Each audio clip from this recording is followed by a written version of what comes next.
question est compliquée. Les élites ne sont pas toutes déconnectées. Ce qui est intéressant, c'est que certaines comprennent tout à fait ce qui est en train de se passer et n'ont pas envie que ça se passe, parce que ça implique un partage du pouvoir, ça implique une remise en question également de l'exercice même du pouvoir. Et puis il y a des personnes qui ont réellement du mal à saisir ce qui est en train de se passer. Ce qui est compliqué, c'est que ce qui se passe au niveau du numérique, c'est protéiforme, ça va tous azimuts, dans tous les pays. Il y a plein de signaux faibles, des gens, des pratiques, des usages qui émergent. Et ce qui est très compliqué également, c'est de saisir ça et de comprendre qu'il faut prendre compte, même si certains signaux faibles restent faibles, d'autres signaux faibles vont devenir très forts. Je donne l'exemple de Napster, deux jeunes qui, à 15 ans, échangeaient fichiers musicaux. 15 ans après, ça a révolutionné le secteur de la culture. Il faut donc prendre en question, avoir l'ouverture sur ces signaux-là, et ce n'est pas évident.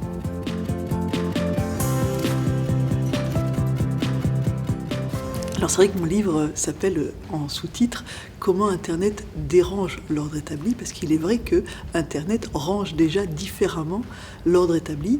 Il y a bien sûr des personnes qui ont du mal à comprendre et mal à saisir l'époque, mais il y a aussi des personnes et des structures économiques qui ont tout à fait compris ce qui est en train de se passer et qui prennent des positions extrêmement claires et économiques.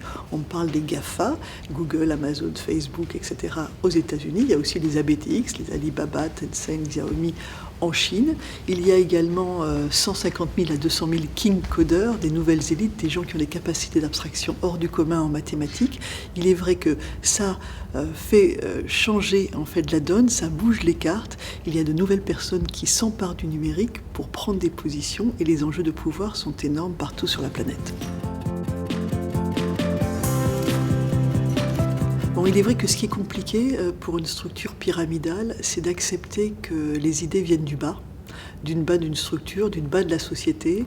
Pour une entreprise, ça veut dire qu'il faut accepter que des gens aient un pas de côté. Les idées viennent des marges, donc il faut accepter de voir d'où viennent les idées dans une entreprise et d'ouvrir un peu le champ. Et bien entendu, le système a horreur du vide réellement, c'est-à-dire que de nouvelles élites sont en train de remplacer les anciennes. Donc ça veut dire que n'est pas en train de se dessiner un monde sans élite, mais il est vrai qu'il est nécessaire d'exercer le pouvoir différemment pour pouvoir capter actuellement ce qui est en train de se passer dans la société.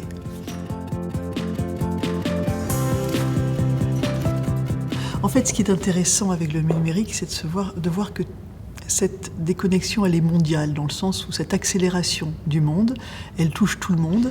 Et c'est vrai que le fait que la société s'empare du numérique et va plus vite que le haut de la pyramide sociétale existe de partout. Mais la France a une spécificité. Elle est organisée de façon extrêmement pyramidale, en silos. Nous avons aussi des grands corps d'État, des formations qui se retrouvent en haut de la pyramide sociétale.